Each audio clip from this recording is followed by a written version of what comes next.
anime that we're going to be talking about is New Panty and Scarfing. New Panty and Scarfing. That'd be interesting. New Panty and Stalking with Garterbelt. That's the first time I said the whole title. That doesn't feel right. But yeah, the New Panty and Stalking episode. God knows what it is because I don't remember to check. But the newest episode as of recording when this comes out. And also, I can always keep forgetting. I'm so used to just the one continuous story that like Panty and Stalking always does like the.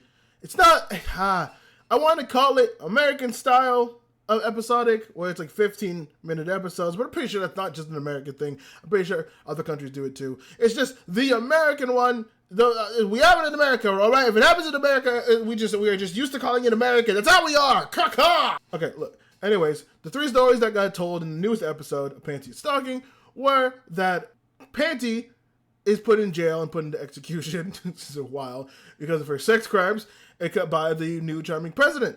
And Stalking is running against her to try to save Panty.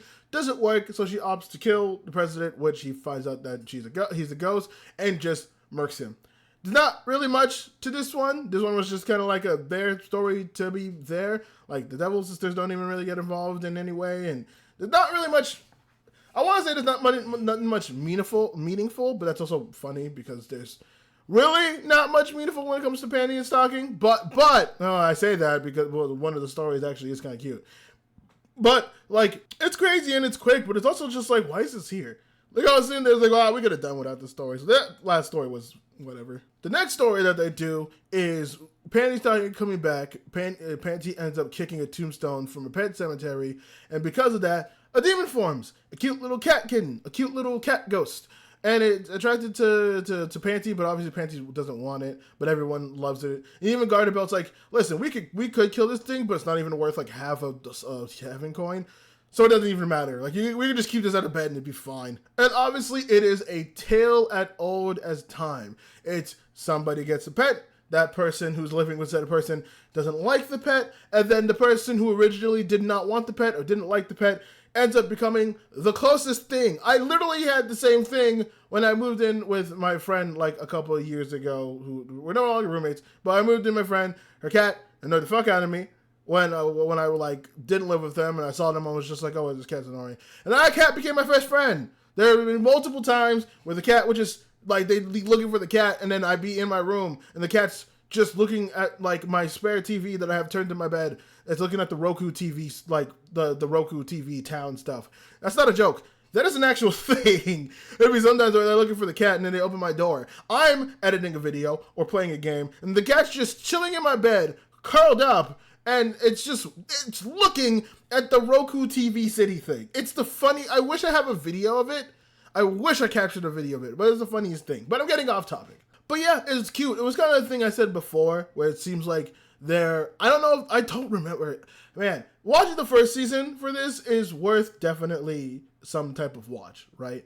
But I like the fact that we're giving at least Panty and Stalking some care, because before they Panty and Stalking were just some complete assholes who just didn't care about everything, and that was the charm. But obviously it's like, you could only take that bit so far. So I like the fact that with the new season, we're ever so often sprinkling these little wholesome moments, where last week it was Stalking, who was just like, oh yeah, I hate my sister, but learning through, I'm pretty sure it was, oh, I forget it, but the devil girl with the gun, where she learns, it's like, oh no, you can say you hate your sister, but your sister does things because she cares. And even Stalking was like, yeah, I don't really hate my sister. She just frustrates me. And then now we have Panty, where Panty's just like, yeah, this cat's annoying, but it's also the first thing, I'm pretty sure it's the first thing she actually, like, we at least visibly see her care about that's not, like, sexual. Other than, like, her sister and Garterbelt and all that, and, like, even the nerdy kid. But even nerdy kid to the extent that's kind of like, it's kind of sexual. But, like, this is the first one where it's like, oh, hey, Panty can have affection for something that's not sexual, which would be insane if that was not the case. If, like, if it turned out they just doubled down, it was like, bro, oh wow. At that point, I'm like, okay, now I gotta really wonder, because at this point, I think Panty and Stalking is the anime that's pushing the boundaries of what I can talk about on this. Remember, yes, this has a channel, but this also goes on a network that I work for, people. So this is I'm pushing the line. We're talking about panty and stocking sometimes, and it shows some very, very provocative things. But I think it is worth talking about because panty and stocking has such a cult following, and I'm one of the cults. But even with this episode, I was like, okay, even Panty, if Panty hates the animal, that's fine. That's just Panty. If Panty loves the animal, that's cool. We got a little bit of character development. But if Panty does what I think it's doing to the animal, that's not.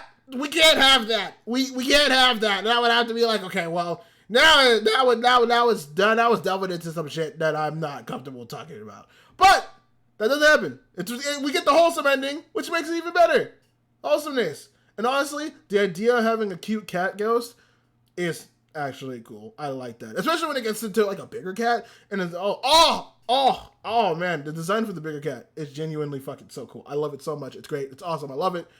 And then the final story for the Panty and Stocking episode was, I don't remember the name, but basically this, like, I want to say it was like, what the best way to say, you know, like, typical old comic book 80s cartoon style. Like, that's a lot of words, but that's the best way I can explain it. But someone comes down, and they're beaming everybody with, like, that super detailed 80s style drawing.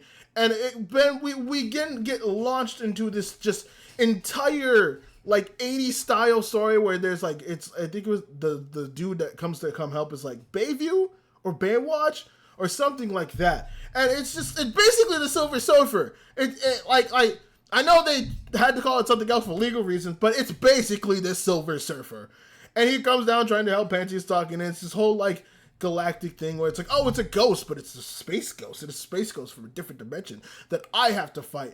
And there's like a cool moment where he's like, oh, I have to sacrifice myself in order to give the girls like the time to actual fight. Like this, if you watch anything, this is why I love Trigger.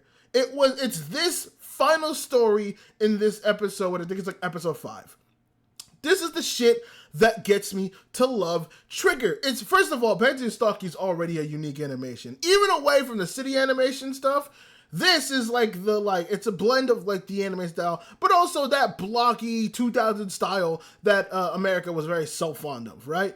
And then but it like also incorporates other things, and like I know there's other anime that do this as well, but it incorporates other styles into its own anime, and it's willing to do just wacky shit. Like, that's what I love about Trigger. It's willing to do the wacky shit. It's willing to do the dumb shit. Like, this studio is the same studio that can pump out really good anime that are good, but keep the status quo a lot with stuff like Dungeon Meshi and stuff like Darling in the Franxx, for the most part. No, minus the episode. But then it's also able to go with, like, the really weird parts, and the really parts that, like, you know, that it's like, oh man, this is kind of wacky, like Great Pretender and Cyberpunk 2077. But it's also willing to go towards like the wacky stuff, like Panty and Stocking, and I'm like thinking one, like Kill la Kill.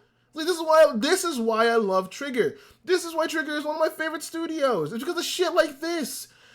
Like the third story of episode 5 is so goddamn good. It's so creative, and there's nothing like this right now. Like you could probably find a couple of things, but no one does it like Trigger, dude. Nobody does it like Trigger, and I will stand 10 toes and all fours on that statement. No one does it like Trigger. Is it as big as like a Mappa or Toei Animations or Studio Peridot? No. Is it as polished and clean and cinematic as a Ufotable? No. But Trigger is the unique studio that does the weird shit. It's willing to pick up the weird shit, add a little bit of its quirkiness to it, and that's what makes it good. I love Trigger Studio so goddamn much. Okay. All right. We need to move on because I swear to God, I can make, again, I say it all the time, I can make a whole video. I need to make a whole video on why I love Trigger so much because Trigger is cool. But we need to move on. Otherwise, Panty and Stocking does not deserve this much time because it is just a goofy ass show. But man, it's just how much I love this show and its quirkiness and it's just insanity. It can push the barriers sometimes. I'm not gonna deny the fact that it doesn't, but I love it so much, man. Okay, let's move on. Let's move on before I get sucked into this.